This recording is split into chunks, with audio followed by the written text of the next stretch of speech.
All right, y'all. Welcome back to episode 4 of the Full Court Press podcast, presented by your boys from 94 Ports, Joe and Brax. Yes, sir.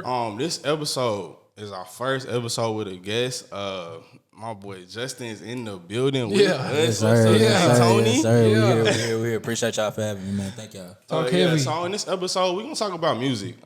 Music, wine. I feel like that's a great pairing. Yeah. And we definitely finna go ahead and get into it right now, starting with the introduction of our guest. Sir, man. Well, my name is Justin. I go by JToni. There ain't really much, to it. I'm from New Orleans. Okay. Moved out to Texas after Hurricane Katrina, so going through that whole situation was a little bit of an experience for me. But we wound up relocating to Austin, Texas, and then from there, I was pretty much, I spent the rest of my teenhood, rest of my years out there, and graduated from Manor High School. That's a little town, a little bit on the east, outskirts of Austin. Okay. Came up to UNT. Fellow UNT alum. Yeah, that's where I met this guy. Yeah. And from there, my tenure at UNT, I finished the 4 years, did what I had to do. Graduated in 2018. And yeah, man, ever since then, it's just really just been all hustle, man. All grind, just trying to make a way, trying to figure out things for myself, figure out things, not only for myself, but for my family and just where I want to be in the future and stuff like that. So. Yeah, for sure. And I feel like a lot of people can relate to that. So yeah, we're gonna be drinking a little bit of wine, talk about a little bit of music, get into my boy career, But yeah, so go ahead, let's start off with this first bottle, B. Go ahead and get that Earl Steffens over there. Okay. Earl The red label one. Yeah, Or the gold label. Gold. Gold Okay. label. Is this E40 on it? Yes, Yes, sir. sir. Yes, sir. Okay. Bay Area shit, yeah. Okay. First bottle, we gonna unbottle, uncork. Earl Stevens, E40, a California red blend. Shout out to the Bay, man. Northern California red blend. Man, Bay got a vibe for real. Man, shout out to E40. What's y'all's one quick hit E40 song memory? What? Man, one love. Yeah. That's the Bay Area. I just want y'all to know, if y'all never seen an E40 interview, that is the most fun you gonna have watching an interview. Cause this nigga He really talk like that. bro, it's crazy as hell. And that shit loud. I was like, damn. But my dad was a big E40 fan, so I was hip to him as a child, so I liked it a lot. It took a while to get used to, but I like it for real now. I heard he was one of the very first pioneers in rap to be independent. Yeah. Especially coming from the Bay Area. Yeah. That's something I look up to, him, Master P, people Yeah, like exactly. that shit live. Being someone in sports, I appreciate his ties to the Warriors. Man. And during the playoffs, he on the bench sitting He right there. courtside. Yeah. He look like what's your boy name from New York? Spike Lee. He Spike did Lee, Spike Lee. yeah. Oh, Spike Lee Yeah. shit. Nah, Spike different though. Nah, Spike dedicated. He there win, lose, draw. Goddamn. So shout out to E40, man. Let's try his Function red blend. I love that name too, bro. The function. Function, yeah. Function red blend. Yeah. What was y'all first introduction to rap music in general? Mine goes back to being around the house, not necessarily in diapers, man, but my dad always playing music on the stereo, or that's really where music was introduced to me. It was always at home, in the car, at home, family functions, whatever. It's music was around. Yeah, that was my intro for sure at home. I think rap particularly, I'd say just being where I was at in New Orleans, I think the city back when I was living there, it's predominantly black. So we had a lot of culture, a lot of, people living amongst each other because it's a very compact city. Even Yeah. Everybody I would say it kind of gives off that New York vibe where the up north states where you kind of living close, but it's down south. So but to your point, my first introduction, I just think that it's just the people that I was around. My family, they were big in music. My uncle was actually a guitarist or a bass. He played bass guitar for Dr. That's John. so dope. Yeah, for Dr. John. If anybody know who Dr. John is, he's a famous jazz player out of New Orleans. He actually had a song on the Princess and the Frog movie. That, Okay, that's dope. Yeah, he's a real famous guy. If I'm not mistaken, I believe he did pass away not too long ago. So rest in peace, Dr. John. R.I.P. But yeah, man, from there, music's just always been incorporated in my family. My mom sings, my mom sing. You know, they were in choir growing up, and I think that the whole like just rapping and singing, like it all translated in one. So that's because it's just kind of like So I was gonna ask that, like, so you got your love for music from the family aspect, really, you know, especially in like the from my mom. community. My mom, her side of the family, like they were big on music, and I know my papa was too, and things like that. So okay. Loved it. Well, I say my first introduction to rap, cause like I say my dad played E40, but like not until I was probably like 9 and going to like baseball games and stuff. Cause my mom, she was like super strict when it was like the music we were listening to. Like we was legit listening to Radio Disney. Like it was it was crazy, bro. Same. It was crazy. But I say when College Dropout came out, that like just changed my whole life, just as far as music wise. When I feel like it was somebody I could kind of relate to, and then also just the musicality that Kanye uses, like the samples and all that. That's when I really like got. He's a genius. Yeah, I really got deep into that. I was like, oh, this is dope. Like, oh, he took this from there, and like that's when I really started getting into music, just enjoying it and the history of it. But yeah, Kanye. I mean, you know, the past couple years, he been up and down, but he's definitely like the most influential rapper, like music wise, that in my lifetime, to me. Oh yeah. Who was your favorite rappers growing up? That was so. You took the question like out my mouth, bro. So being from New Orleans, my goat is Wayne. Oh yeah, like, outside. no question. It's Wayne. not even. I understand the whole debate, but like just what personally I love, like is Wayne. So like, who is your goat? Like, who is your? Yeah, like. Ooh, I gotta To me, when I think of New Orleans, I think of one. I think of Master P for sure, but like it's Wayne. It's well, shit. A lot of people from New Orleans gonna tell you Soulja Slim. Slim. Slim, Yeah. You know, he definitely like goated for real. He like mentor Wayne and stuff, didn't he? He like mentor Wayne. Yeah. That's hard. But yeah, go rappers to me. I mean, of course, Wayne on that list. I was a huge Jay-Z fan growing up. Yeah. Just because my stepdad, like he was really like the first kind of like introduction. Going back to the question that you asked, like he was like kind of the first introduction because he was heavy on like West Coast rap. So like a lot of Dr. Dre, Snoop, Ice Cube, Warren G, I love it. Nate Dogg, I love it. Who else? Too Short. You know, I was really jamming a lot of that heavy, but at the same time, you know, you had your East Coast rappers, Jay-Z, Nas, yeah, Biggie, that I was listening to, Big L. Yeah. Man, it's so many people that I could, you know, name, but yeah, GOAT wise, Jay-Z, Nas, of course, Wayne. I'm trying to think. Outkast, huge Outkast fan. I love 3 Stacks. Yeah, 3 Stacks. You know, like I said, Dre, Ice Cube.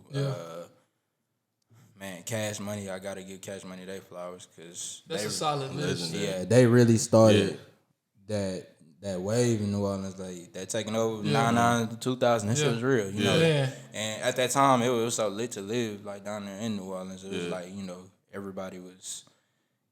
I don't know. It was a time to be alive. Like, like, I remember being little and seeing second lines across the street. Like random ass times. You hear me? Like, you know, shit. We'll just go across the street, you know, and be with our neighbors sometimes, and they'd be having little cookouts and shit. And I mean, you know, at the same time, like I know that the city, every city got its like crime or like just griminess to it, or you know, shit happens in every city, but like. Out culture. There, you know, it's still culture. It's the spirit of the city. It's the soul. It's like, you know, being there was just you can't find no other city like it. You know, it's like New Orleans a place is to be. Definitely one of the most unique cities I've been to. And I'm a big person on culture, so like I love going to a city where like, all right, this ain't like home, but I fuck with it though. Exactly. It make you feel like it's home. Yeah. My GOAT rapper is definitely Jay-Z. Okay. Love, man. Like I've liked him since I was young to current day. Like I listen to Jay-Z at least once a week.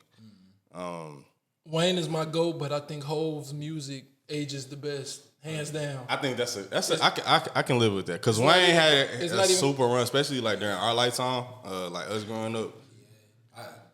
You right. I mean, I think whole music is appreciated. Bruh.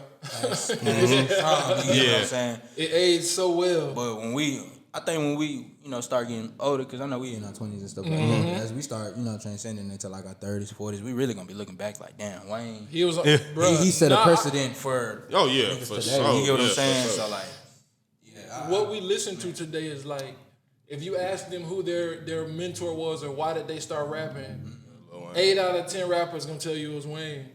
And that to me, it's impact. Like that's why I try not to like, this person's the GOAT, that one's the GOAT, because like, Hove impact was crazy.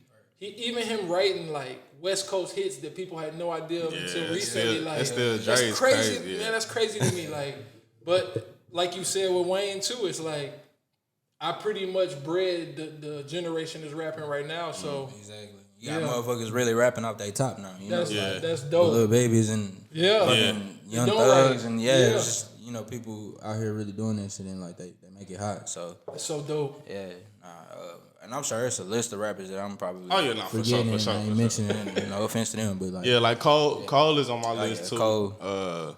Just the time, bro. Like high school Cole, like that was like. Oh man, My pregame list was like Cole, Wayne, Lil Ye, Lil Meek Mill. Like it was. Another quick hit question, and this one because I have like 2 or 3 answers for this one. But what mixtape have in you guys' young adult lifetime has been on repeat the longest? What mixtape? What artist? Because oh man, That's hard. Okay. It's 2 that like stick out as soon as you said that. Dream Chasers 2 and The Drought 2. Them like two of my favorite mixtapes. that job go crazy. I don't know.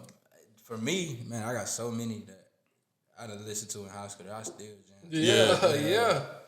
Something that I still jam to this day. Man, I gotta give Don Kennedy his flowers. I gotta give it to Don, man. That's probably like the first West Coast dude that I really like rock with for real. Yeah, like he, and there wasn't too many people hip like back. Well, I'm sure it's people hip, but like I ain't think it was too many people hip the way I was jamming them because like when that Yellow Tape dropped, I was like, fuck, like this shit different. Like, That's why it was smooth, like going down on a sunny day driving around, bro. Like it's like perfect, bro. Like it made you feel good. Like I really think about that time period in my life. You know, we was in high school. You know, just young and dumb. Man, like that ain't just. I could just remember being on weekends. You know, listening to this shit because like I grew up when I got to Austin and we finally got settled down and stuff like that. You know, I was raised around a lot of cats who was like older than me. I was always the youngest out the group, so. My partners and my day ones from back home in Austin, they originally was from the West Coast. They're from Arizona. Okay. And so Arizona is like heavily influenced by West Coast culture and stuff like that. And a lot of them, they put me on to like the Doms, the Kendricks, the new age artists like YG, Nipsey. Like I was jamming Nipsey back when he was dropping a Killer and you know, like crazy, like. Man, his like, verse on Killer was stupid. Man, like at that point in time, like I just remember being at the basketball court. We would be running games up and down till fucking nighttime, jamming Dom and all the West Coast rappers and shit like that. So like, I think you hit on a good point with that too. Like the people you around, especially when you get to getting friends from like different places, like that has a big influence on the music you listen to. I think that's dope. Like, cause I like to pride myself on being like very well-rounded when it comes to music and stuff. So I'll be open to listen to anything. Cause I kind of had the same experience. Like my best friend Norris, he went out to go play at prep school in Florida, but like a whole bunch of dudes on his teams from the West. So they start, putting him on the music. So he come on playing like T-Fly and Don Kennedy and stuff like that. So I'm like, oh yeah. So like, yeah, man. West Coast is I don't know. I personally love the West Coast. It's expensive as fuck, but Man. I love it. Man. I like the vibe. I like the culture. I like the weather. I mean, It's very like I went to Phoenix. Like when I went to Phoenix, bro, like the club scene out there is like so different. Like I love how like her niggas be chilling. Like it just be real slow and chilling. Like out there, It's up. It has that West Coast vibe where like niggas really be out there dancing and like it just be lively. Like see that, I liked it a lot, and I just like listening to different music because like out here, bro. I love the South. I love it to death, but it just get like a lot repetitive. It's Like redundant. yeah. Phoenix and DC, like going out there, I was like, oh, this. I love like the different music out here. Like it was a vibe for sure. Yeah, I just know like with the whole West Coast, like that's just for me. It was like that's my kind of like Background.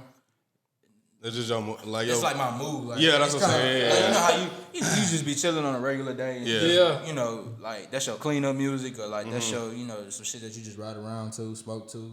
Yeah, that's your vibe So, like, for sure. Yeah, but of course, I still vibe with the East Coast as well because I think being in New Orleans, especially like listening to Wayne, because Wayne was like he was big on like East Coast. Yeah. And that's the way he was.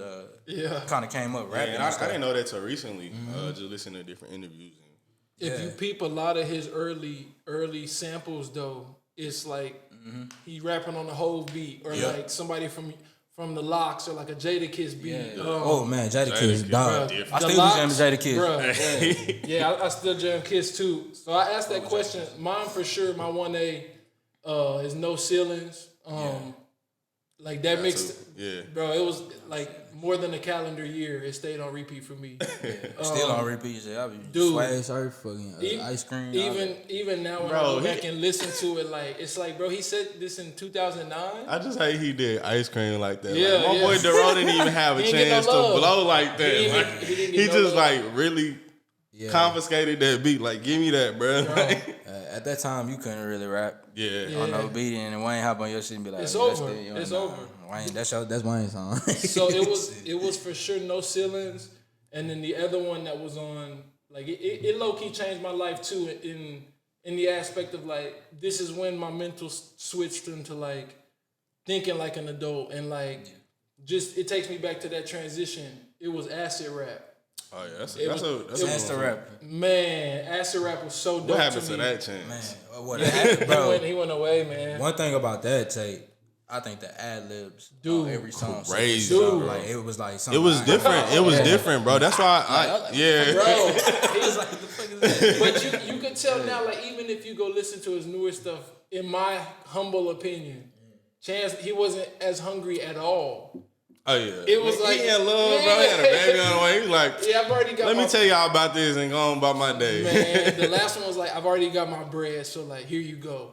But like acid rap was like, nah, I need money. Like yeah. It was especially coming out of Chicago. Like it was like Yeah. that shit is different. Exactly. That music scene is up too. At that time, cause I think That's when Chief Keef and them start that's what popping. I'm saying. Yep. Like Chief Keef popping off at that time, and then him dropping acid rap is still getting Yup. that recognition. I think that was big for him. Yep. You know, because Chief Keef. I mean, we all know that nigga Yeah, influenced what we hearing today. Yeah. You hear me? Oh Like, yeah, for sure. But like every part of what we hearing in rap, drill, niggas getting killed and talking about it in their songs, man. I mean, not to glorify it, but I mean we That's can't what it do is. nothing Yeah. but respect, Exactly. you know, what he did for the culture and the direction of like Created what a whole rappers, lane you for know. sure. Yeah, so I don't know, man.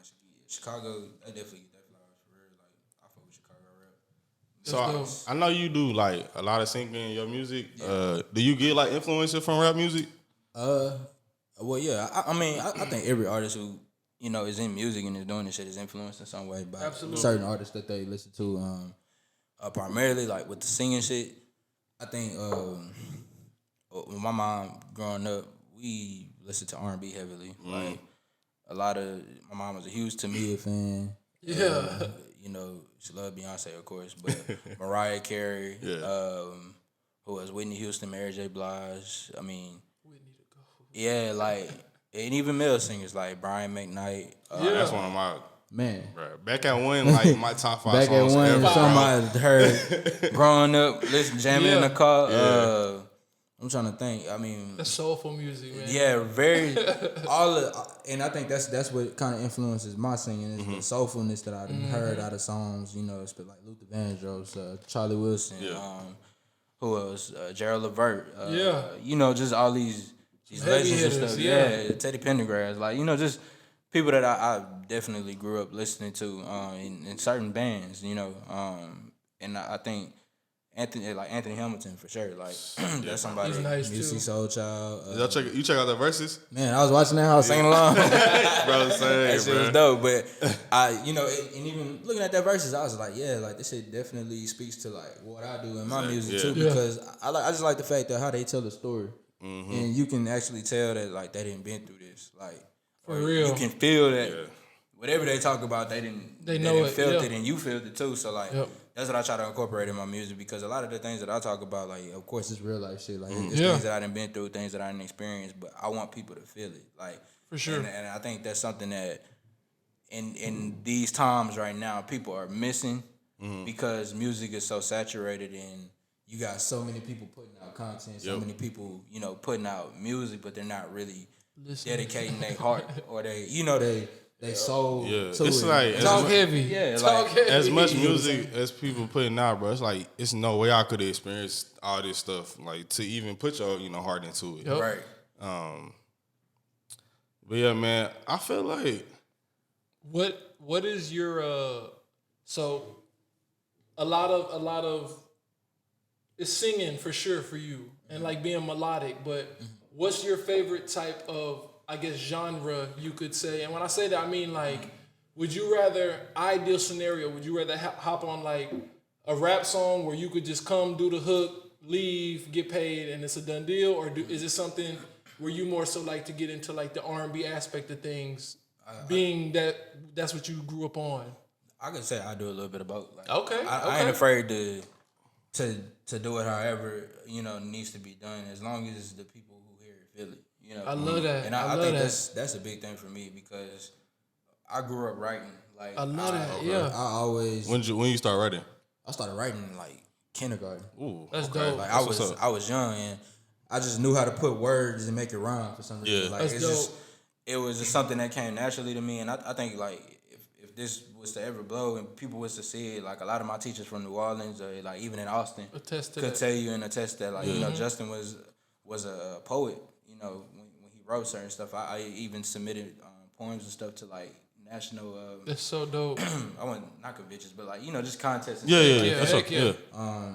And I remember in 4th grade at Airline Park Elementary out in Metairie, Louisiana. That's like a little bit west of the city of New Orleans. Okay, I had entered into a competition, and I think I won 2nd place for a poem that I had wrote. Okay. that's so dope. And that was like my first accomplishment at first, in, I think 2nd grade.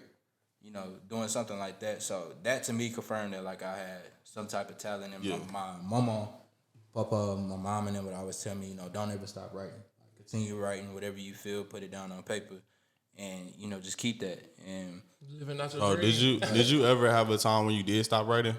yeah, I'll say throughout high school, and I'll say throughout high school in certain parts, because in high school, I was busy playing sports and shit like that, and trying to commit myself to something that like I knew wasn't gonna be for me, but because everybody was doing it, I was like, man, I felt like I had to kind of be a part of that. And I'm not saying that I was a bad player. Like I think I was pretty good, but like I wasn't just no top notch. Yeah, for sure. Athlete and shit like that. You go D1, so like I stopped doing that for a period of time, but like in the back of my head, I was going through some stuff at home. Like that was Just something writing. that I would do. Yeah, I was just write, especially like situations that I was facing. Cause like growing up, a lot of us don't come from like the best upbringing, and so It molds you though. it does mold you, and a lot of the times, like I'm the oldest out of my siblings, so it's me, my little brother, and my sister, and during that time, they looking up to me, for words of wisdom or advice and stuff like that. But I really don't have nobody to talk to. Yeah. You know what I'm saying? And like it's cool like having friends and stuff, but they don't really understand what you're going through. They don't really know. You need to vent too. Right, that and just what you done been through already. Like going through Hurricane Katrina and just how I was raised in the city of New Orleans. Like it make you grow up quick. Man. It make you grow up fast. And I think that was one of the biggest inspiration for why I just started putting everything down on paper, because I was like, I seen so much so early, you know, and I mean, at this point, like even just looking at where I'm at now, like I could just say, like, I feel like dope. came a long ass way. Yeah, you know, I'm still going. Hell yeah. That's dope as hell, man. I asked that because I feel like right now Drake is like, everybody could concur that like he's like the guy on the top of him. He's him. And I feel like the reason why Drake is holding down that number one spot and has been for it's been some years now. Man, a decade. I said down there a decade, Bro, it's like, yeah, he's been at number one for like over a decade. I feel that is because it's really like it's two artists in one. The versatility. If you look at like Take Care, that's an R&B album. And then if you look at like Scorpion or something, like he's spilling it, like I don't know. I feel like Drake is like the most well-rounded. That's why he's at the top. So that's dope to see that you like, you're not limiting yourself to like, I only do R&B or like I only do rap. Like that's so dope. I think that and shit, a lot of people probably wouldn't admit it because they don't want to feel like they riding another nigga nuts. I don't look at it that way. I feel like, you know, again, we are influenced by something or somebody. Man. But Drake, you know, Drake definitely, and I wouldn't say he just created it, because I think that there were a lot of artists who were doing it in a way that he was doing it, but maybe a little bit different. Yeah. But he amplified, Bro. you know, what it means to have versatility. And I think like for him doing that gave a little bit of confidence, not only to me but to a lot of people, to be like, well, damn, I ain't gotta just be a rapper, because the industry gonna say, well, shit, if you rap, you rap. And if you a singer, you better stick to singing. But like in this day and age, we ain't gotta listen to those standards and those rules that were traditionally set. It's kind of like, shit, if you could do both, go ahead and do both. You get what I'm saying? One thing that's like, you're spot on. Drake has never broke a sweat athletically in a professional sport, and he has a Jordan collaborated sneaker. Multiple Jordan bro, he's diverse. Yeah, he's diverse. And that's, you know, a blueprint for, you know, a lot of people. Man. Because music is so saturated. Like, you got so many people trying to do this shit. Like, I mean, even with the podcast game, you know, so many people out here who feel like, you know, shit, we can get up here and speak and get people and stuff like that. And again, it's just one of those things where it's like, you just gotta find your way, man, and keep going. And man, I just think that like with him creating this lane that he has and like amplifying it the way that he has, and you know, just the people who are doing this shit, like I don't know, like this is, for me, it's like I ain't got no choice but to keep going. Man, like, I have no choice but to keep going, and something gonna shake, because I see everybody else trying to do it, but again, you gotta look at yourself differently and be confident to know that like not everybody is you. You know, and that's my biggest the biggest voice in my head is always telling me like, keep pushing, like that's so dope. Yeah, and I can definitely relate to that. As far as like having that confidence, it took me a while to like gain that growing up. Did you feel like you always had that confidence? Hell no. Hell no. I mean, shit, I'm pretty sure there's people back home who could say like, damn, you know, Justin really has blossomed in a way. That's what you're supposed to though. That's what I you're supposed feel to like do. I have, you know, like I feel like That's growth. like growing, like everybody's supposed to feel this way. You know, at a certain point, like everything that they work for has gotten them to this point. But for me, I think the confidence really started to come like as I transitioned through college and started to kind of find my way. Like, and I think that's for a lot of folks who graduate high school and then they start getting in their 20s and shit like that. You start going through situations. You start dealing with real life shit. Adversity. Because adversity hit like a motherfucker through college. Like, you know, I'm pretty sure a lot of people got this consensus that, you know, you go to college, do what you gotta do. And, you know, you got a degree. Bro. They don't really see, like... the nights you don't have no food, the nights you got exams. You broke. You heard me, like... Hell. You trying to figure out when your next meal gonna be, like you said. You sitting there up to 3-4 in the morning trying to study and make sure that you passing, because you can fuck around and fail this test and flunk out, like on the empty stomach. Yeah, like, you know, and the support system ain't, you know, my people was 3 hours away. It's just me up here. So I'm trying to figure it out. Like, and, I didn't have some days, dog. Right. Like, I can definitely yeah, I feel like, you on there, bro. Man. So, to me though, that's why you're blossoming, like not just as an artist, but from a person too. Like especially based off what you just saying, like how you used to be like kind of introverted. That shows growth, and it's like you can't really get that if you don't go through nothing. Exactly. Like if adversity builds character, bro. Yeah, you got to go through something. So, was you making music in college? Because I've heard you sing definitely in college. So, like, I wasn't making no music in college. Like all this shit started once the pandemic happened. Okay. And I'm sure like a lot of artists. that's what happened with our shit, Shout out bro. 94. Shout out to 2020 and COVID shit. But nah, this music, it wasn't in the forefront of my mind. Of course, I always wrote. I always, I used to go to those certain stuff.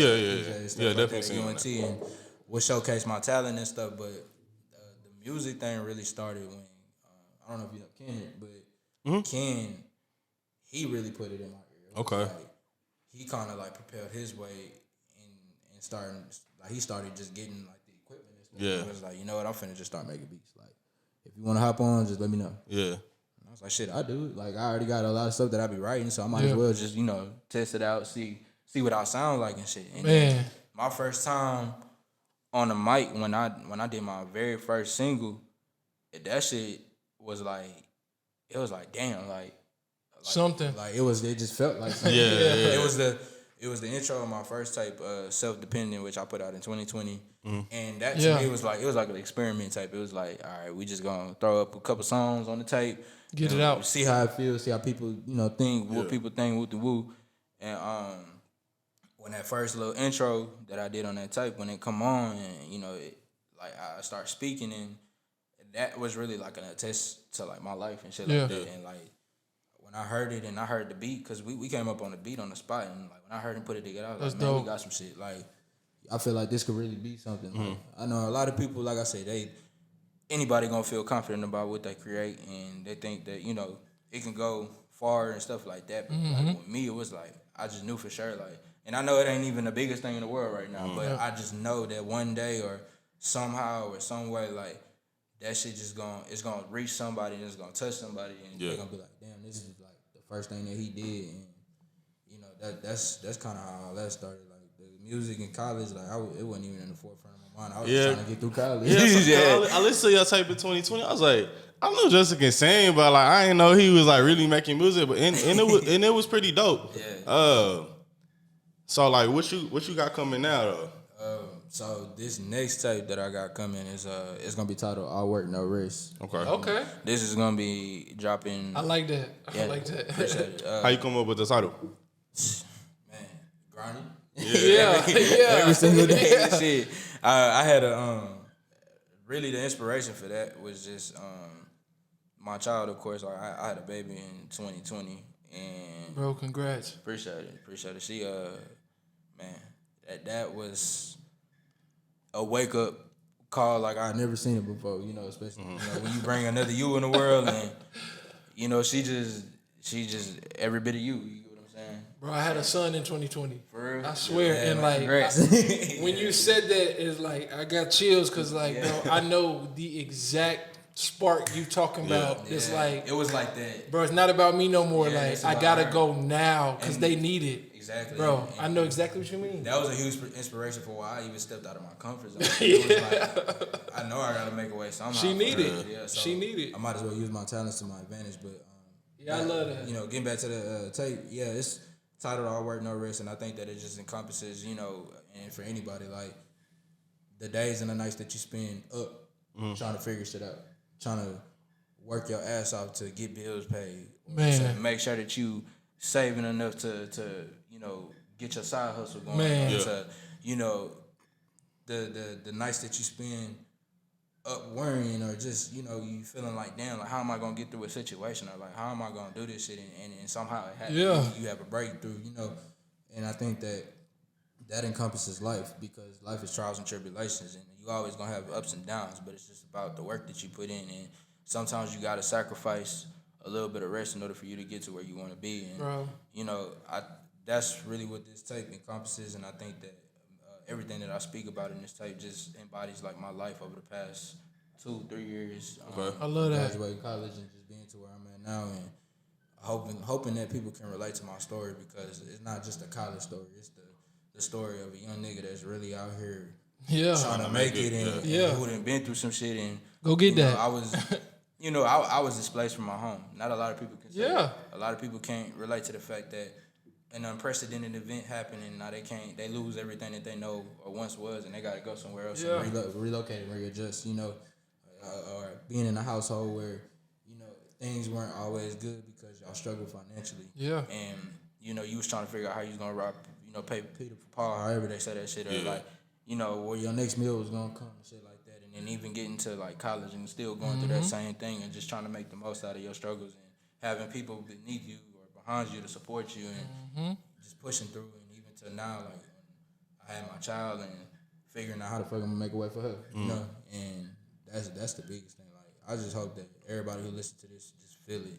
Like, man, again, just feel it, and they know that, like, everything that I say, I mean business, and I mean that shit. You know what I'm saying? So, like, yeah, I'm excited, man. It's coming in 2 weeks. My birthday on the 29th. Plug your tape. I was just about to say, plug your tape. Go get that, man. Go get that, man. It's all work, no rest. Produced by Ken, Maestro, and then my own boy Nick Terry out of East Texas. Go get that. I got a feature from Heaven, who's another UNT graduate. She can sing. She can sing her ass off. Shout out my boy Rado. Question. I'm trying to think if I hope I'm not forgetting people, but all my people, my line brothers, everybody, like, just, it's all love. My family, my daughter, everybody, my girl, all of it. And that's what's up. And that's something, like you said, a couple things I really resonated with. One, as far as your homeboy pushing you to, do something, stepping out of your comfort zone. And then I want to just get into that. How big is, like, having support for you as far as, like, putting out stuff and doing, things outside of your comfort zone? I think that's what drives me. I think that, without support, you gotta be one hell of a person to be like, all right, I'm gonna do this. And that's really what I wanted to get into, because I feel like, because I started my other podcast like a couple years ago, and it was like, it took me about 4 or 5 months of recording to me go ahead and get the confidence to, like, all right, I can go ahead and put this out. And, as many episodes I kept putting out, like, the support I getting was, like, pushing me to, like, all right, people actually resonate with what I'm saying. Let me keep doing this. Have you gotten that to this point, or? Yeah, man, everybody who actually made an effort to listen to my music, because everybody, which is a hard thing. They'll tell you, like, oh yeah, I'm tap in, bro, but everybody ain't But the ones who I know have, they can attest and be like, yeah, no, Justin is actually talented. Justin actually has some shit, like he the it factor, like, and not to really, like, boast or brag or anything. No, you got to, bro. You got to. Shit, you got to. It's just one of those things where, like, listening to people's opinions about my music and what they really feel and how they really fuck with it, that keep me pushing for sure. Like, man, like, seeing, like, my show that I did this past weekend, I mean, we didn't have the biggest crowd, you heard me, but I'm going to rock the mic just because niggas out there supporting me. But seeing motherfuckers in the crowd jamming my song or singing my song options or the new shit that I got coming, they jamming go hard, bro. Dog, like, hard. Appreciate it. Like, like, that to me, it mean the most. Like, it'll make you keep going. Yeah, and it just, excuse me, that wine got me. Man, I'm over here like but having that support system is very important, and that's for anything that you do. Whether you're doing a podcast, whether you're doing music, whether you starting a business, whether you trying to make clothes, whatever you do, dog. Like, having those people, or that one person, or just whatever you need to validate yourself to keep going, like, that shit is very important. You need the people backing you, man, and you need community. Yeah, genuine support. And the key word is genuine. Like you real. said, like, people will, like, gas you up and, like, say this, but, like, not actually put in the little effort it takes to get support. Which I don't fault nobody for doing that, because like my confidence and, like, the passion I have behind my stuff, I want people to actually fuck with it if they're gonna fuck with it. Right, exactly. So like even starting this wine company, like this was a 2020 baby as well. Like starting this wine company, we was just like, I mean, my parents. When I told my parents is that I had every like expectation for them to be like, bro, you ain't gonna be able to do that, you know. But they was like, do it. I know this is a dope idea. Like go ahead and like go into this. Like they like will repost my stuff, put it out to their friend, reach out to other businesses. So like that support like really okay. It's not just me and Braxton. It's not just us and our family. It's it's people really like behind us trying to want to see us succeed. So I want to do that for them too. That's like extra motivation.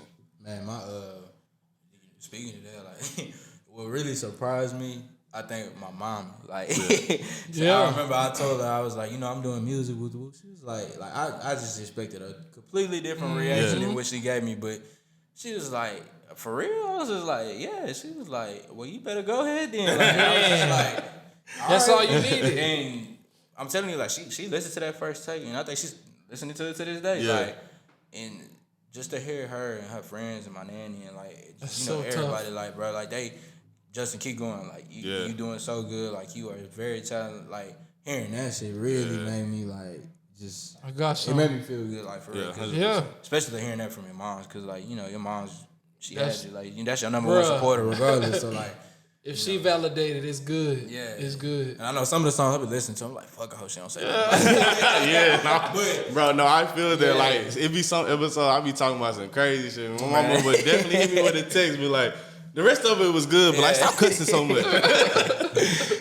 Stuff like that. But I think she knows, like, I'm grown. Yeah, like, I can speak and do for myself, but just knowing my mom supported and my family and that's so fire. Yeah, like that's the biggest thing. So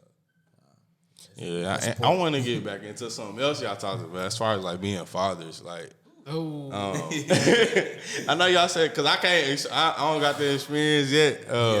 But I know y'all said it like changed something in your life. So B, I want just to get your perspective on it first. So it to me like he said, like Justin said, it was like the light bulb clicks, but it's cliche. It's cliche when you just say like, "Oh, it made me grow up." Yeah, like it made you grow up, but like to this day, when Eli walks in from daycare, like, bro, when I look at him, it's like pressure burst pipes or make diamonds, and I really do feel like I could sulk and think about how hard shit is and like how hard the work I got to do tomorrow is, but it's like every time you look at your kid, it's like, bro, shut up and go do it. Like to me, it's like a outer body experience of how powerful it is seeing the life you created be brought into the world and love you. Like now Eli be dapping me up and it's just like, damn, I can't let him down. I can't let him down. Like I cannot let him down. Man. Period. I can't let him down. I know it's different, like with a son, or like having a daughter is like, man. Woo, I'm not gonna lie, man. It was that's harder. It was a huge wake up call for me because my situation it's a little different than most folks, but at the end of the day, I'm grateful for my family. And I'm grateful to have my daughter here. And it was an adjustment for me because I knew at the time, like, I wasn't necessarily ready, but, like, I knew I had to step it up and figure some shit out because I refused to be, how I grew up, without having my father there 24/7 or just things like that. And, with my daughter, like, being in her life, and seeing her when I'm able to have her and, be able to take care of her and things like that, and just even visiting her when she's with me and things like that, like, it has been such a phenomenal experience to see her grow up and just to see her, putting words together or just she'll look at me whenever she wants something, and just give me these eyes and I'm just like, fuck, it's like looking at myself again. Bro. Or like, her calling me daddy for the first time and I'm just like, just sitting there like, damn. Or like me witnessing her first steps. That was like a big thing for me because I actually got her to walk. She walked to me and And I was just sitting there like, damn, like you did it. Yeah. Like, yeah, like, you know, and oh my God, that girl could talk. She could talk. She don't even know what she be saying. Yeah, She be just talking shit. And she love, bro, she love her some Elmo. She be, Elmo? I'm like, Man, I remember one time I woke up in the morning and she was still asleep. So I'm like, all right, let me sneak out and go make her some food. And so I hear somebody getting up. I'm like, oh shit, she getting up. But she wake up, first thing she do, she rub her little eyes or whatever. Then she look at me, hair all over the place. she don't say nothing. Elmo? I'm like, that's what you want? Yeah. Elmo? I'm just like, let me go ahead and put on Elmo, man. So like, you know, just having those experiences with her, like being able to, you know, take her little places, or just I don't know, man. Like the whole having a child thing to me has been the biggest like eye opener, dog. Like she's my world. Like I love her to death. I think about her every day. You know, it's hard sometimes because I'm not able to be there 24/7 like I want to be, but I know that this is the best situation for her and for her to, you know, grow up in a household where things aren't as toxic or as bad. Yeah. You know, and I respect my child's mother. I love her to death as well. And I just want, you know, I want everything to be fine. And I want to be a part of her life. I don't want her, you know, to think that, like, I'm never here or anything like that. I'm always here. I'm always there. Like, I'm hustling for her. I'm pushing for her. Like, that's my world, you know, and that's what I do it for now. Like, every day I wake up and go to work, it's for her. Yeah. Every time I make a song, it's for her. Every time I, you know, just whatever, like, that's my pure motivation because I know that she counting on me and I got to be there. You know? I love that you want to be involved, like, with Eli, my son. For me, it was all like it hit home because all the ways that I would like critique my own dad. You could have did this better, yada, whatever the case may be. Like, you know how like kids are just they have no realistic like of what reality is. Right. Like they're here. And now that I'm like I have switched roles from like you're still a son, but from son to father, it's like now every way you requested to be fixed, you make it better. And it's eye opening because it's dope, but it's like it's the pressure you need to keep going. Like stepping in a different set of shoes. Man, you trying to improve on, you know, again what you was critiquing, and that's the story for me too. You know, like I don't want to follow behind the footsteps that I came up seeing. Like I want to be my own man and want to do this the right way for her. You know, whichever way I can, and however I can be present and be involved and take care of her, make sure that she has everything that she needs, make sure that, you know, at the end of the day, like, she know that daddy got it. I love that. Her dad has it, and she's confident to come to me, talk to me, speak to me. Like, that's my best friend, you know? Yeah. I know she's going to be my best friend growing up, because we so much alike. She be singing and everything. She be listening to music. Man. I'm like, man, like, this is me all over again, little badass. It's so dope, like, listening to, like, black fathers speak so positively about being a parent and, like, wanting to be there. Even if it ain't the best, you know, scenario or anything like that. I think that's super dope. Man. Like, for real. Yeah. Fatherhood is cool, man. Y'all. Yeah, I can't wait, man. I can, but I can't. I can't wait, bro. He be telling me all the time, bro. Just take your time. Take your time, because at the end of the day, they still cost money. So. It's some work for sure, but yeah. But when the time comes, man, you'll be able to do it. Yeah. You'll be just fine. And it's gonna change your life. Yeah, it's gonna be that spark. That's gonna be the spark. It's gonna be like, all right. Now I gotta go 10 times harder. You know? I've been going hard. I gotta go 10 times harder. So yeah. All right, we're gonna try this next bottle, man. Talk to me. Oh, shit, let me drink this. Hey, take your time, bro. We don't want to take your time. Be on the road. We'll play your next. Man. So this is LVE. It's a wine by John Legend. This is a Cabernet Sauvignon from the north coast of California. It's a 2019. Shout out John Legend. So, why I picked this bottle? One, I wanted to try the wine. I ain't tried it before, so I'm gonna tell you how I feel about it. But also, like, John Legend is legit, like, one of my favorite artists, like, ever. Like, growing up, I said Kanye, like, was one of the most influential. John Legend was probably second on that list. Cause I'm a R&B head. Like, I love rap music. I can talk to you for days about rap music, but like, if I'm riding in the car, I'm probably gonna put on some R&B just to start my day, or like most of the time, period. To be honest, That R&B cool. yeah, it's chill and like. You can't start the morning with rap. And, I mean, nah, it depends. I wake up on some blind shit sometimes. I mean, need something to turn me up sometimes, bro. Bro, I'm old. I'm an old head now. I gotta start here, and then by noon I could get up to here. Yeah. I feel like, I don't know, sometimes I be going to work like, fuck. Nah, bro. Yeah, especially when I'm sleepy, bro. I need some. I gotta play some Kodak or something to wake me up. Oh, you in Shout shot. out to man. Fuck where you at, man. But nah, R&B like that really has a special place in my heart. And it started with definitely before that. Like growing up, my mama made us listen to Radio Disney, but we definitely was R&B heavy at the crib. Like from Avant to, like you said, Brian McKnight, Donnell Jones, Keith Sweat. Like it was. Yeah, R&B was like, it was all R&B at our crib, bro. You used to wake up on Sunday, Saturday mornings and you hear the yeah, man. That with some vacuum cleaner noise in the background. Yeah. Bleach on the ground and shit. Yeah, man. I feel like. But yeah, what's your favorite R&B album? Ooh, See,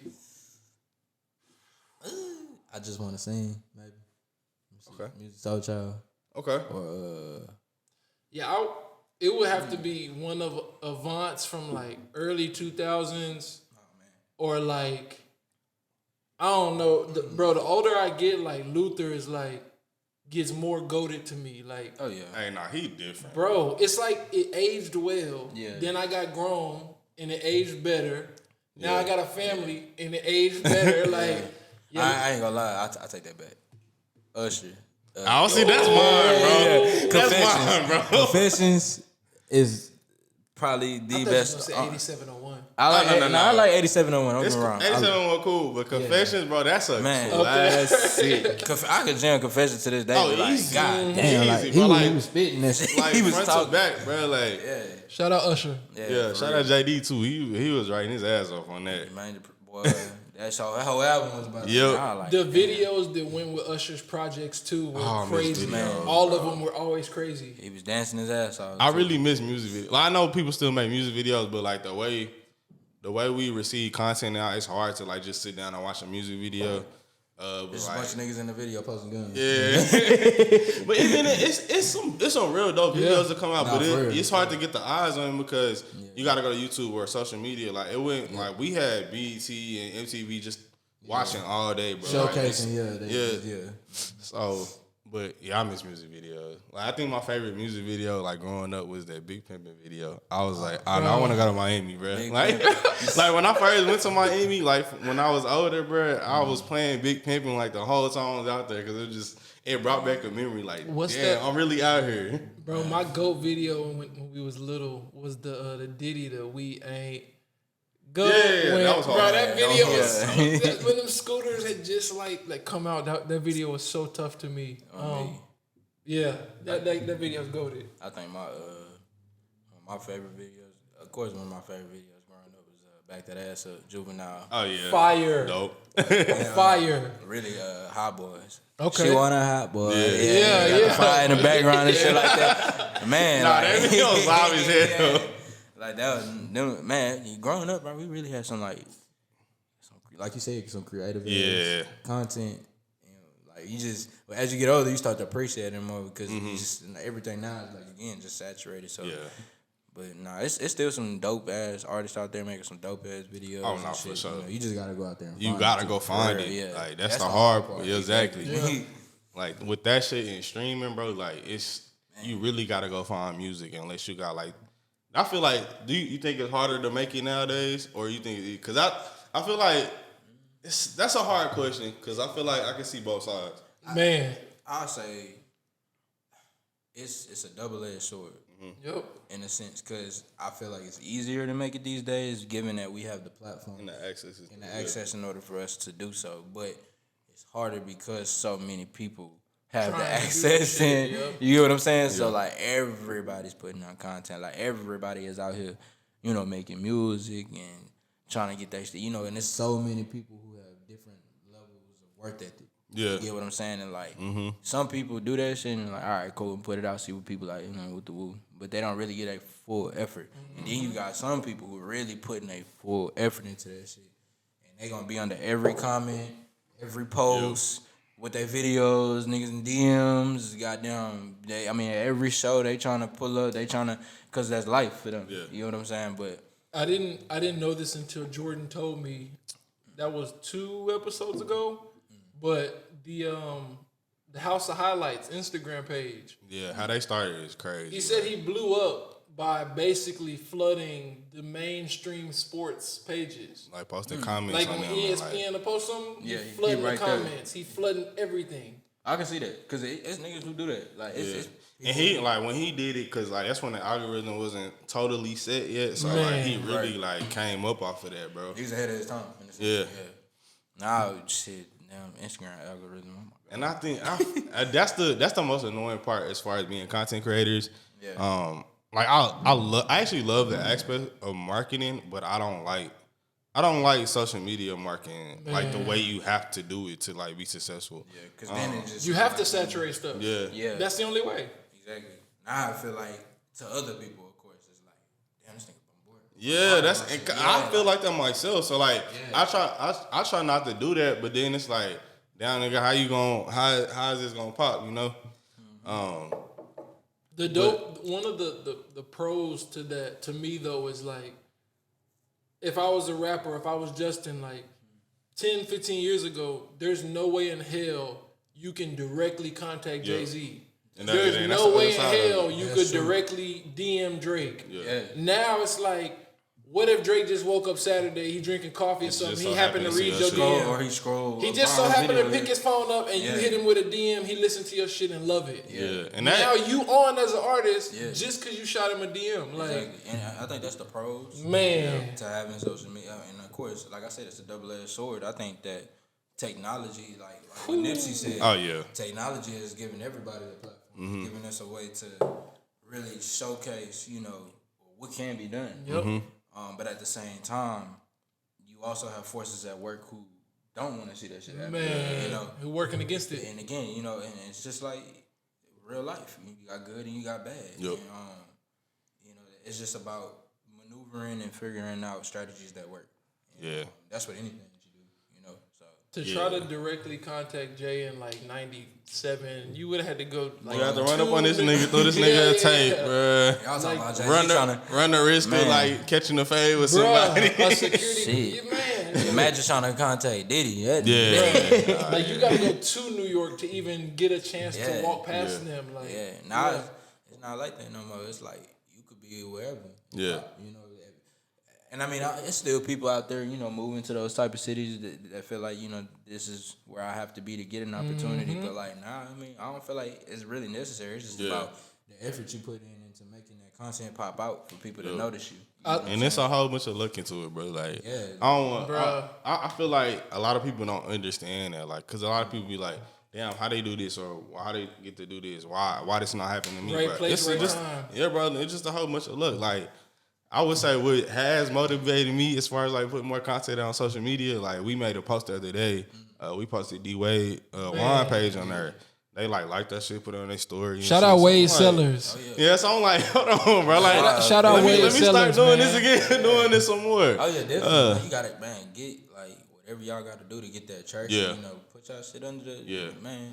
Cause my man, like especially when I first started podcasting, it was all about authenticity. Like I don't want to like beg nobody to watch my shit, but like at the end of the day, bro, you gotta play the game.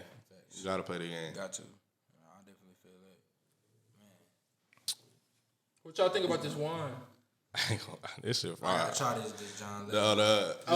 You haven't. We ain't really talk about the Stevens one. Like, how did y'all feel about that? Hey, E40. Hey man. Yeah, I rock with it. I might have to go and get. Hey man, for my girl here. Hey, look man, she might. I rock with it. It's wrong too, bro. Ain't gonna get. Ooh, yeah. Be saying, man. I fuck with her. Yeah, like I said, I like the name though. Function Red Blend. Y'all go cop that because that was definitely. Yeah, that was distinct too. Yeah. I love that.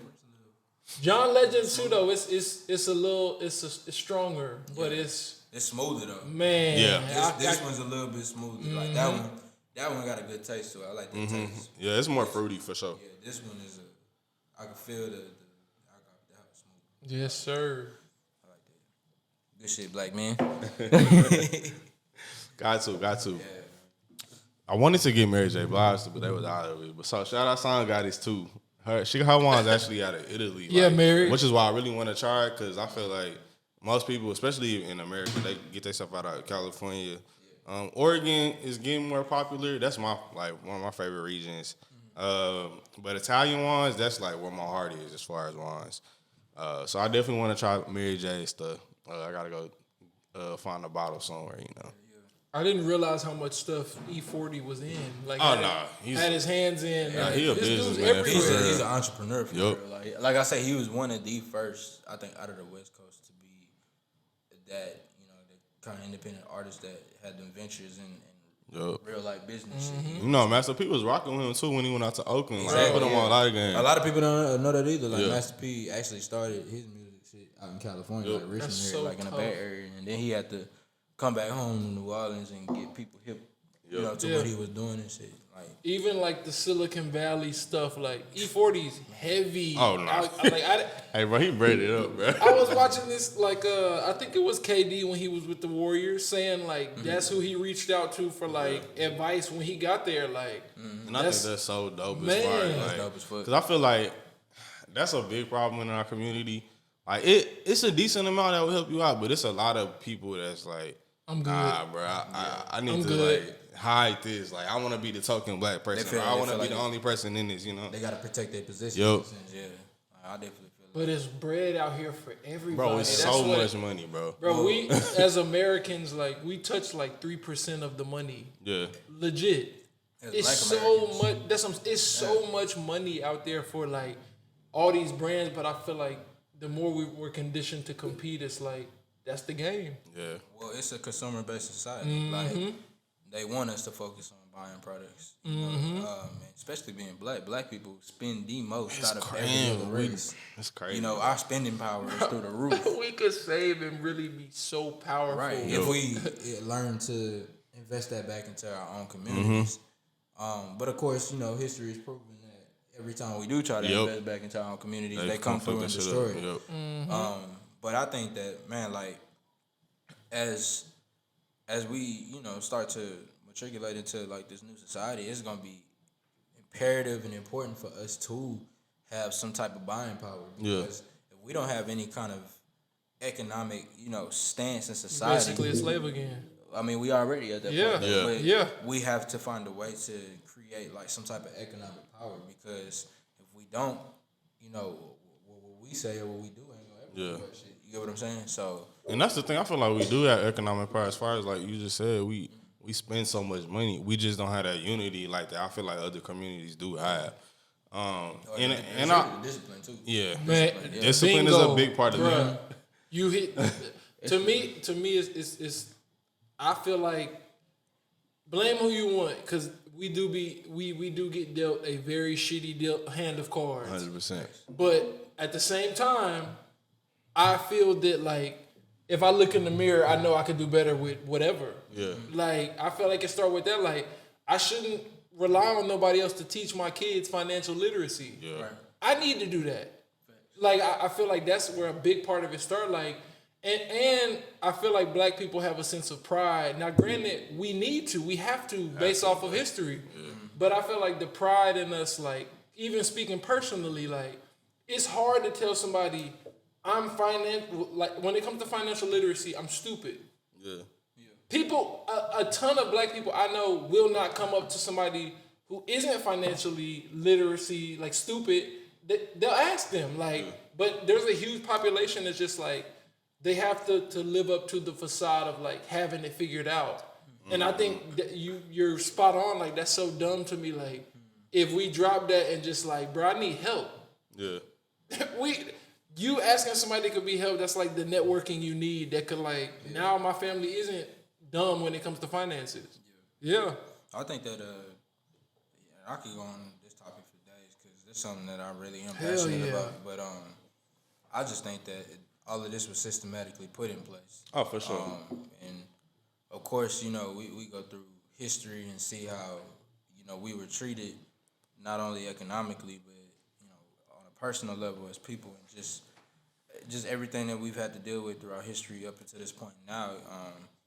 Like I said, I think it's more important now than ever that we try to come back to our true senses as a community, because the way things are going right now, it's just kind of like shit. Like, we're going to be shit out of luck if we don't figure something out, and we got to rely on self. Yeah, rely on self, but self and community though. In essence, we got to rely on each other, because relying on self can only get you so far. Yep. But when you have a community that supports and can back everything that you're doing, and you can back everything that they're doing, we can all back each other up, that makes us more powerful. But again, we're conditioned in a sense to be this way. Yeah. I feel like black people are conditioned for it, almost like I got to get my lick back mentality. Right. And I feel like the growth really comes when you feel like, okay, I don't need my lick back. What happened, but how do I grow from this? How do I get to there from here? Exactly. Very spell. That's very true. Man. We got it's like we're ways to go, but again, I have faith in our generation and in the younger generation that we'll find solutions and we'll figure things out, but we have to be more attentive to what's actually happening. Yeah. What's being fed to us, especially through mainstream media, through these politicians that create laws to kind of keep us dumbfounded and confined into our situations and in our circumstances, and I don't know, man, like, again, we gotta find some type of base or some type of trust within our community. Yeah, that's a big thing, like the trust factor. The trust factor is done away because, again, we've been conditioned systematically. Like you got music out here being promoted. Every other song is another motherfucker talk about killing. Yeah. Or you look on TV and see how they depict us. You look on the news and you see that shit. Yeah. There's always another nigga getting locked up. Bro, like, I think that's so like, and that starts to me with distractions. Like, hell yeah, I agree with what you're saying, because it's like music promotes. I need a bust down rollie. I need that lamb truck. I need whatever drug it is that the next rappers are doing right now. Yeah. But it's like materialistic shit. Bro, if you look at, even if you scroll down, if I scroll down my timeline right now, yes, I follow a lot of like investment pages and like smart shit, but a lot of that shit is just distractions. Yeah. It's like, it'll be a promotion to buy some shit I don't need. Right. It'll be a, hey, come here and spend $500 that you don't need to spend. Like, it's all distractions, and I agree with you 1,000%. Like, that shit starts with discipline, bro. Yeah. For sure. I'm glad we having this talk. There's actually a song on the tape that I titled Black Wealth. Mm-hmm. Plug the tape. Yeah, like all work, no risk, man. Y'all get it. For real. Yes, sir. Go get that. March, man. But yeah, it's a song on there called Black Wealth, and I, kind of go into depth about what I feel we as a community should do, or what we should tailor our focus on in this day and age with everything going on. Because, I mean, not to get too much into the political spectrum, but you got a war going on, and at the same time you got a war going on, you got the people that's at war still treating black folks like shit. Yep. You get what I'm saying? Or you got us, the United States, sending, 13, 16, however much money to aid a country that's so fucking far away. Yeah. We ain't got reparations yet. You get what I'm saying? And we've been dealing with just way more shit for 400-something years. Yeah. You get what I'm saying? So, like, we just got to tailor our focus. And that's really the main consensus to all of this. Is just we got to be disciplined in our spending and in our community. We got to build trust, and we just got to get back to us, man. And I also say discipline in our media consumption. Because, like, I know me personally, like, I love social media just because I have my stuff so curated to, like, bro, I barely see any negative stuff. It's, like, stuff I actually, I'm into, enjoy, want to have conversations about. And also informative. Like, bro, I use Twitter more than I use Google. I legit will go search on Twitter, like, see what people talking about this stuff. And just to see what's going on. So I think social media could be a good tool. It's just like you gotta use it right. Negative. Like you just cause like I don't follow the shade room, none of that. Cause I could care less, bro. Like I got entirely too much going on for all that. Like it's sometimes it's cool, like funny to talk about, but like nah, bro. If somebody gotta send me a shade room post for me to see it, like for real. I unfollowed a lot of those pages when they started posting deaths or people getting killed. Yeah, I don't want to see that. Like either, to me, that's conditioning us to be desensitized to that. Oh no, the kid, bro. Bro, it's nothing to see someone get shot in the head, whatever, Like, on your timeline right now. I can't look at none of that, bro. 10 years ago, that would have been like, what? I don't traumatize from a child seeing like that stuff. So like, I really think about it, man. They been desensitized. Yeah. They really, from a social media perspective, like Twitter, like they really started desensitized, or you really start to see this however you want to desensitization. Yeah, you start seeing more shit get desensitized. Man. After Ferguson. Yeah. Oh yeah. You know, after the protests and shit that started going on, you know, and really what the whole movement of Black Lives Matter was supposed to be about was the unjustified murders of black men being killed. And they flipped that into capital gain. It's straight capital gain. Straight capital gain. You heard me? Like it ain't even the movement. Yeah. Like even words. Black Lives Matter masks for sale. Yeah, like they capitalized on it, and in reality, hijacked the main message of it. You get what I'm saying? Like we would talk about black men and women too. You know, because women are susceptible to the same type of shit that we going through. Yeah. I think that, that desensitization, or however you say it, excuse me if I said that shit wrong, but desensitizing really, was at its peak then, and it just continued on forward, because how is it that we can get on social media and see our bodies just laying on the ground? Yeah. You know what I'm saying? But you don't see that shit in the white community. And then somebody get 3 years in prison for murdering one of us. Like, that's the biggest. Or fucking probation. Or you don't get no time at all. Like, that's crazy. You know what I'm saying? Bro. Like, and monetizing that, like. Bro, George Zimmerman tried to sell crazy, the gun he killed Trayvon Martin with. And somebody that's literally just a slap in the face, bro. Like, and they can't do it. Yeah. Bro, it's and not even to turn this into like a Black History Month episode, but like, bro, lynching somebody became a criminal, became a crime like this year. Yeah. Are you serious? And people voted against it. That's what I'm saying. Like, it wasn't like a unanimous decision. Like, people was like, nah, that's not really a crime. Yeah. Systematic racism. Yeah, that's insane. Like I said, I could go on and on about this topic, but nah, that's dope, because it gives not just our consumers, but yours too, that's listening to your music, like a sense of the soulfulness that you touched on earlier, like, and just who your you music are. is coming from a real place. It's not some shit you just saying to sell get views or get streams. Like, you going through it.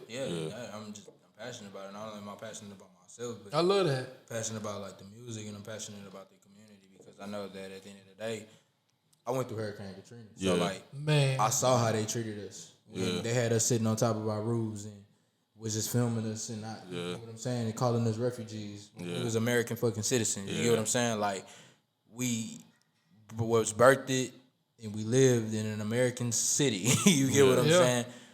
And we were treated like outcasts. You know, it was bodies of people laying in the street. You got people going in people's houses and checking to see if they had bodies in there, and would spray paint the numbers of people who was dead in that house. Crazy, you get what I'm saying? Like, I witnessed that shit from, in my own city, and a lot of people forget, because again, they didn't have to go through that or endure that, but to me, that should stick with me for life. Cause molded you. That's that's where I come from. And if it wasn't for that, I'd still be there. And I seen it. That was like my first wake up call to like, damn, this is how the world is. This is how they treat us. I was about 9-10 years old, looking at the news like, damn, like they don't give a fuck about us. They don't care. And to transcend it all, even how FEMA treated us, giving us them damn checks that wasn't going nowhere. You get what I'm saying? Some people might have got paid, but a lot of us that came from New Orleans, we couldn't go back. How were we gonna go back? We ain't had no support. You get what I'm saying? We all relocated. Now you gonna find us everywhere across the United States. And they decimated our population, because New Orleans at that time was like I mean, I can't give you a specific percentage because I don't have access to that information. But it was a predominantly African American city. Yeah. You heard me? Like it was shit. Seeing the white folk was like, "Fuck you doing?" Yeah. You know what I'm saying? Like, Yeah. but that's just the way it was growing up. Yeah. And when that shit happened and them levees broke and everybody was, the whole city underwater, I'm just like, man, like how could they let this shit happen? The point of being an adult, the click for me that was like, I know we can do better. When something pop off in another country, we'll send $1 billion like it's lunch money. Yeah. Like it's lunch money. But It is. I'm saying, and why do we got homeless people? Oh, don't get me started. Bro, on we that, help man. out everybody. We help out everyone else. Like, Man, if you really think about it, like, just in like, bro, 2 + 2 = 4. We'll send bread everywhere else, and got a homeless population in California. Yeah. Just California, like it's a homeless communities. Like, that's insane to me. Man, you need shit.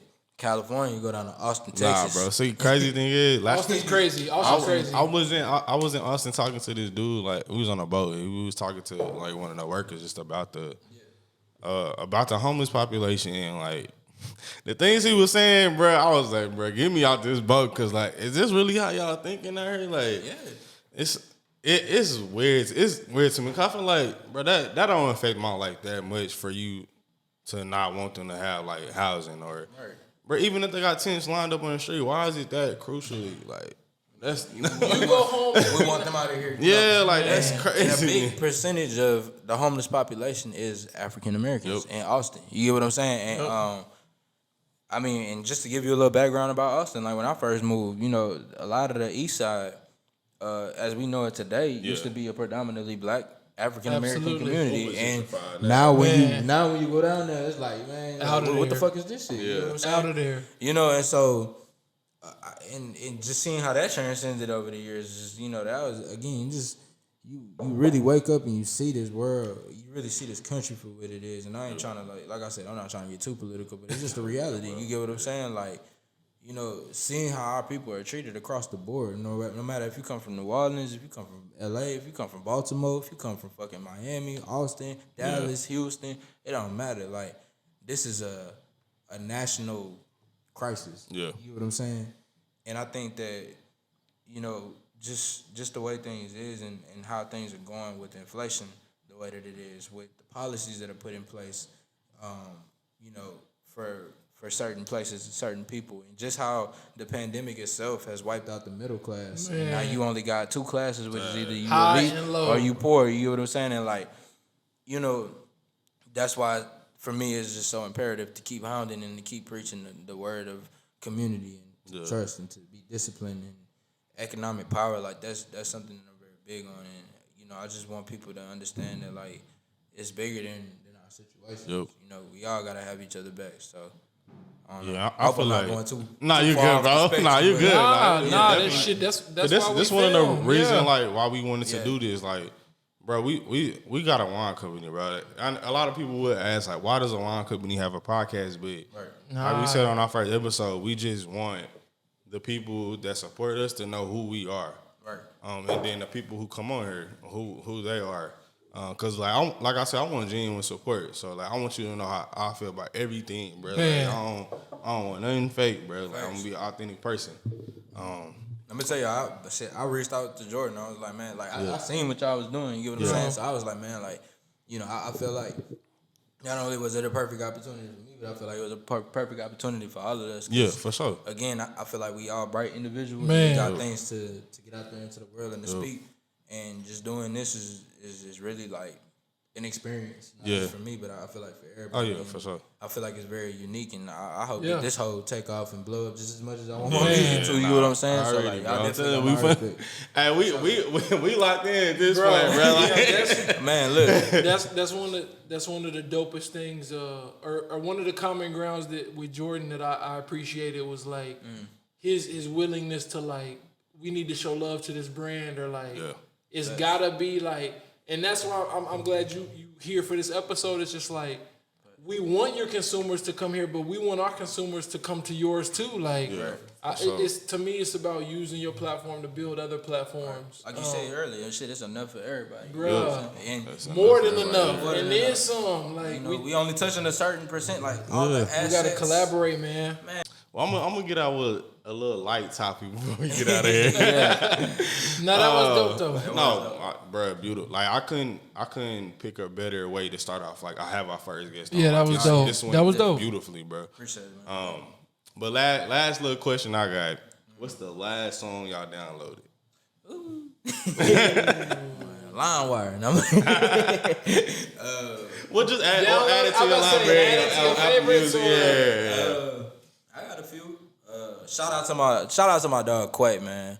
Okay. Hey, Quay Tape is nice. Quay Tape is nice. I like it. Yeah, man. Shout out to Quay. Two Raw Quay. Go search him up on Apple Music. You know, I'm gonna give a shout out to all my niggas. Shout out to Lorado. Go search his music up on Apple Music. Will the Wise, Malachi, Heaven. Plug everybody. Question. Everybody. You heard me. Kevon the Great.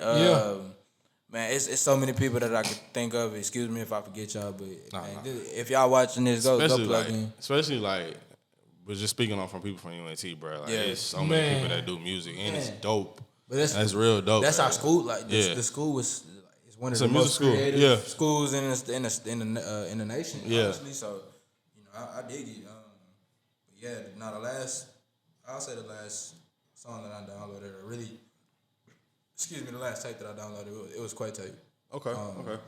Man, his shit, his shit for real. That's like, another one. It was like, I was like, no, I knew Quay could sing for sure. But then, but then, like the stuff he put out, I was like, okay, I can see it. Yeah, like he I know a lot of people be trying to compare him to the Mo3 song. Man, he can sing his own person. Yeah, too. He got. If you haven't had a chance to listen to him, man. He from Waco, Texas. Waco is right there in between Austin and Dallas area. So shit, go give him a listen, man. Shout out to Waco. Hell yeah. The last song I downloaded, I feel like it would have to be like Diet Coke, Pusha T.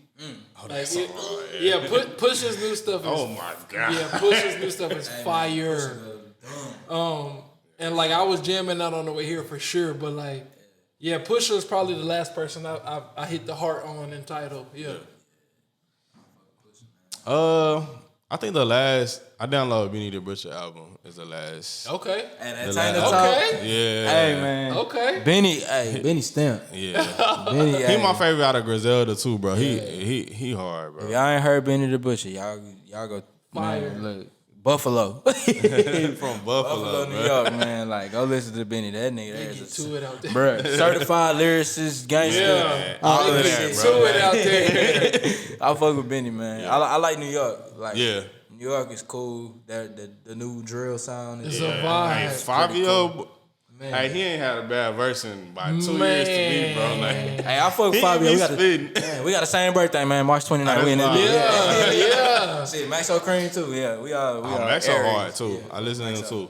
Hell yeah. So, nah, man. It's some dope ass artists out here for real. Yeah. Also, I know we talk about New York and all of them, but I definitely got to show love to Texas, man. Texas, Louisiana. It's just something about these states being in the South, Alabama too, Georgia, Florida, or just across the South, man. Mississippi, if I forgot you, Arkansas, Tennessee, shit. Definitely. I mean, Oklahoma too. Like bro. We really got some. Like I've been like traveling wise. I've been a lot of places, but ain't nothing like the South, bro. Nothing like the South. You heard me? Yeah, the South is where it's at. I got one more question for y'all. One more question. Shoot. If y'all only could listen to 3 albums for the rest of your life, what 3 albums you picking? Woo, shit. Rest of my life? Yeah. Damn. I'm just hoping I don't get tired of nothing. Hey, that might be the toughest question. You've asked me like since we've been doing it. That's a tough question. I'll let y'all go. I low key got 1 and 2. Yeah, Joe, you got to go. Give me a second. Okay. I got mine. Okay, so Carter 3. Okay. That's so What they call the three? I'm trying to pick a cold album, bro. But I don't know. Okay, no. Carter 3, Black Album, and Painted by Lucky Day. For real? Yeah. That's Lucky like Day? that's one of my favorite albums like in the past decade. Like You heard shit. the new shit? Oh, this new shit hard. And Oh I'm my going to the God. concert real like You for real? yeah. Hey, I ain't gonna lie, I fuck with Lucky Day. Lucky Day Nigga hard. go hard, yeah. Just cause I need something a little newer, you know, just to you know. Yeah. I fuck with it. I can. My 3 for sure would be. The first one would be Reasonable Doubt. Okay. Like I feel like still top to bottom, even with the skits, like a I Reasonable love Doubt. this. I missed that too. Then. Bro, the intro, like who throws Mary on the intro, like. Bro, Reasonable Doubt it's a special project to me. Yeah. The next, like when I was younger, it was Carter 3 for sure. As I went through life more, Carter 2 is like. See, everybody say Carter 2 is one of Bruh. the best album. It's Bruh. just, I guess because like I wasn't. Nah. Carter 2 go hard. I guess because like Carter 2 I was wasn't outside when that one came Bro, out. Carter 2 is my number 2. Like as an adult. Yeah. Fuck with Carter. See, I gotta really go tap into it. Man. Dog. Yeah. Even the what was that? Me and you eating. So bitch, why the Yeah, Bro, you the- tripping? Yeah. fuck Wayne? Bro, so like it's Reasonable Doubt, it's Carter 2, and I think like Jordan said he gonna put something newer in there. So like kind of piggybacking off of acid rap, bro. Coloring Book is like Yeah, that's underrated. oh. And you got different vibes on there. You got gospel rap and R&B. Yeah, Coloring Book is my number 3. Like, Yeah. Oh man. For like my college teammates who like watch this and hear that, they gonna cry laughing like Yeah. bro, Coloring Don't Book. tell me you was playing Coloring Book in the locker room, Bro, bro. every day. Bro, I got Coloring Book on like every day. Coloring Book was on, so yeah, that's my 3 for sure. Whew, man. Oh damn. That is hard because I got a lot of albums now. I'm thinking. Yeah, bro. I'm like, I'm just gonna stick with the 3. But college dropout almost got graduation. Almost got. Oh my god, graduation. Okay, my honorable shit. mention. Graduation, My six man off the bench, Graduation for sure. Shout out Kanye. oh man. That's my favorite Ye album too. Man, shit, man. This shit hard. There's so many you gotta leave out. Yeah, All right, I'll say American Gangster. Jay-Z. that is such an underrated album. Very That's underrated. slept Such on. an underrated album. Very Yeah, you know underrated. your music. You know your music. Man, No hook is one of my favorite songs. Yeah. Oh yeah. Say hello, mom. Okay, yeah. Say hello to Yeah. the bad guy. They say I'm a bad guy. Yeah. That shit like the theme It's of my an life. anthem, bro. Yeah, it's your anthem. Yeah. I come from the bottom, but now I'm mad fly. Yeah. Yeah, like that whole. I could bump American Gangster any day.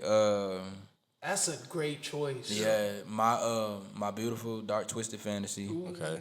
by Kanye. That's your favorite Ye album? Yeah, that's my favorite. Yeah. I think that's one of his highest. It's his consensus, but Graduation got my heart, bro. Yeah, I fuck. No, I don't get me wrong. I fuck Yeah, with yeah. Graduation, but my beautiful dark twisted fantasy. That I think That was a movie. the production.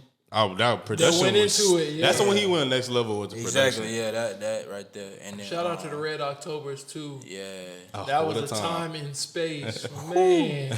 that was a culture reset. Bro, yeah, them Red Octobers reset the culture for sure. And then man, it's so many. Oh my god. But I gotta go because this one really bring me back in time, and it just brings me back to a good time period in life.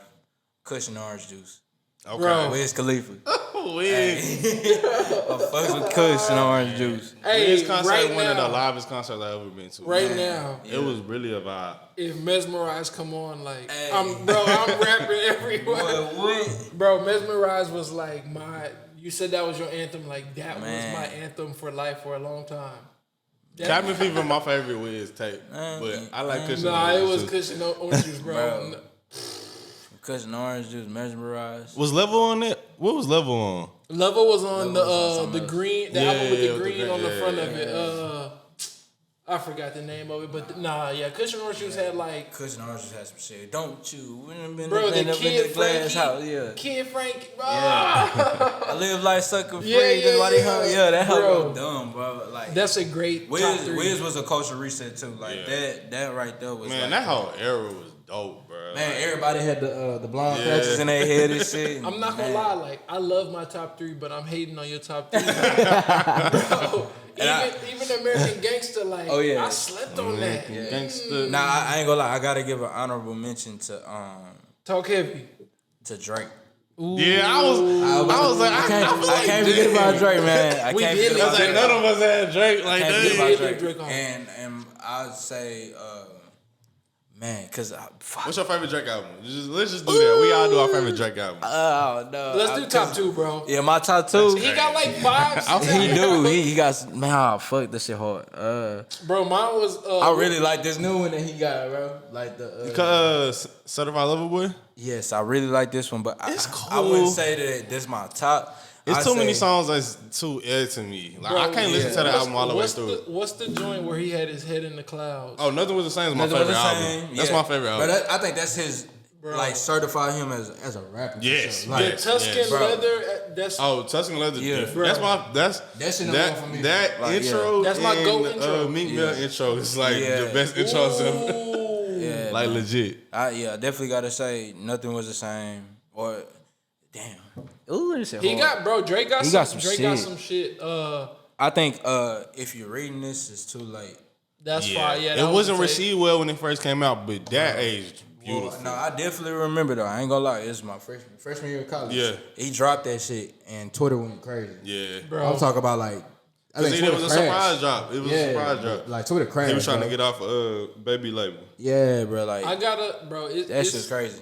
It's for sure nothing was the same, or like, I just feel like I categorize Take Care as like art. I don't categorize it. Yeah, as I like, like Take Care a lot, but it's just go listen to it as an adult, bro. Like, I don't know. I listen to it probably like once every quarter or something like that. Now, I ain't gonna lie, I don't just be sitting there like listening to it like that, but I know if I was to go back right Yeah. now, Bro. but that shit gonna take me back in time. Like, Yeah, that's what I'm saying, bro. bro, I have a greater appreciation for like the songs I didn't like back then, like the feature with Ross or like, yeah. Oh, nah, that's my favorite song. bro, Oh, Ross and Drake don't miss. Bro, that went crazy. never. They don't Never miss. miss. It like that, yeah. Take Care, because it take me back to a time, an important time in my life. But like, bro, nothing was the same, top to bottom. To me, was just full of bangers. Like, Yeah, now that shit was just that was next level. it was crazy. So nothing was the same with like I love that album, and then it just like you said, if you're reading this too late, it just brought back a memory from college, bro. Because that was my freshman year, and like it had leaked, right? Yep. So I'm like, bro, I'm finna download That this. facts. But my best friend Brandon, bro, in college, bro, he was like, bro, I'm not listening to it come out. Yeah, all right. We in the car, bro. Man. I start playing a little bit. He was like, turn it off, bro. I'm like, I all never right, forget. bro.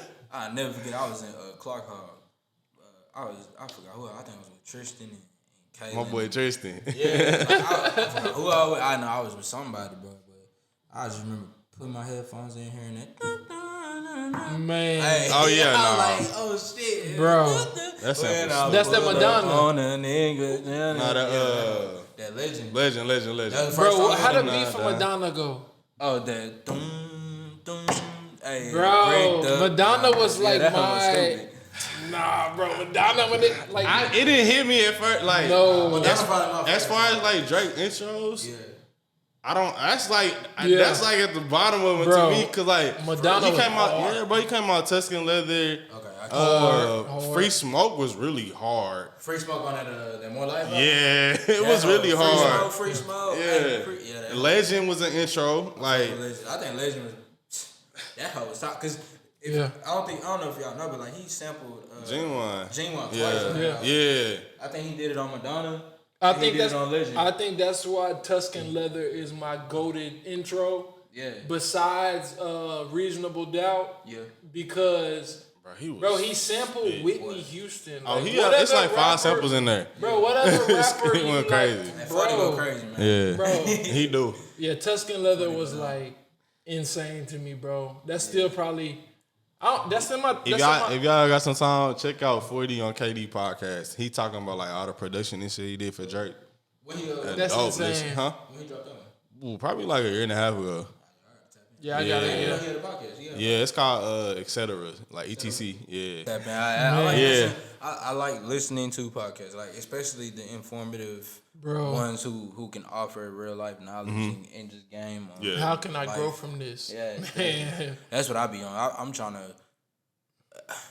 What's the word? Like my goal in life, man, is to be as insightful, as knowledgeable, as well rounded as possible. Yeah. You know? And a big goal, and I'll tell anybody this. A big goal for the music shit that I'm doing. Like I want to be one of the best writers ever. Hell yeah. I want to be one of the best writers ever. I want to be somebody that everybody can look back on and be like, damn, I actually relate to this man years from now. Yeah. You know, I understand what he's talking about. He puts words together in a manner that nobody else can, and you know, just is able to explain situations that hit home for everybody. Yeah. You know, Bro, just hearing you talk about your daughter, like shit, I'm a fan already. Like that means something to me. That's something that I can one relate to, but two, it's like this is a genuine artist. Yeah. It's not like somebody is just doing this shit for a little bit of bread. Like, yeah, you need the bread too, but it's appreciated when it's from a genuine place. Facts. Nah, I love this shit. Like this is life for me now. You know, Yeah.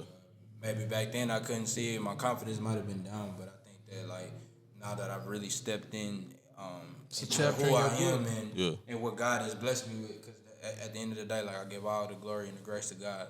Man, that I'm able to be in this space to talk to y'all about this and to be able to do what I'm doing, as independent as I'm doing it, man. Like I give it to God because shit, he put me down this path, and I just lean on Him for faith and for everything that I got going. I love like, that.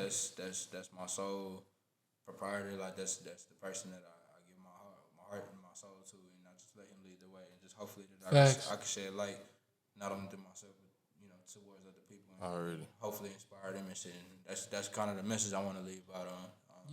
To let y'all know, man, my name's JToni again. One of the coolest podcasts I've ever been on. It's the first podcast. Already. Fire. Shit, I hope this the coolest. Yeah. Thanks. Man, y'all got a lot going on, and I pray that you know y'all have the success that y'all are reaching for, and y'all continue to go forward. And again, all work no rest coming at the end of the month, March. Plug that. Man, y'all go get that. Go get my other tape. Only Way Is Up. Streaming on all platforms. Self-dependent.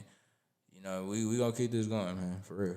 Already, and likewise, bro. Like I, you know, we always been cool, but like we ain't never like sit down and talk like this, and I really like appreciate this a lot. Definitely gonna continue to support you. Thank you for coming on again. Our first guest, bro. Like that's loud, bro. That's loud, bro. That's gonna be you a checked bar. off a box. You got to throw that in the bar in the future. But nah, I see like us in 5 years, like looking back on this, like drinking wine on a yacht or something. Hey, bro, you remember when Justin hopped on the podcast? Just being like, damn, bro, look where you was 5 years ago. But yeah, man, you got anything for the people before we leave, B? Man, again, shout out to Justin. Go get his tape. Taking time out of his day, man. It takes nothing to collaborate, to build, to network with people. And this is where it starts. So we kind of touched on that in this episode, but using the people next to us as resources, man. So yeah, man, this is a episode. Shout out to music, to Black excellence, to growth, to life getting better for everyone. And to all the fathers out there. Bro, especially to all the fathers. Mothers too, fathers. Man. Yes, sir. Already, man. That's a wrap for episode 4, Full Court Press Podcast. Yes, sir. Go get that. We're going to leave you with a little gift, you know. Tap in. Tap in. Yes, sir. Little 94 pour. Okay. A small pour, hand stitched. Yes, sir. Get right with us. Hey, I fucks with this. Tell them where we can find that, B. Get right with us. 94pours.com. We're going to go ahead and plug ourselves one time. Go get a small pour shirt like me and my man Justin about to rock. Or a big pour shirt. Huge things coming soon. We got wine tastings. More guests coming on the channel. Come grow with us, man. It's time to tap in and just, we want this to be something genuine from the soul, but something that you can grow with us. So tap in. Hanging this on the wall, you heard me? Man, I appreciate y'all. Yes, sir. Appreciate you, bro. Hell yeah. Appreciate y'all. I wish you nothing but success, bro.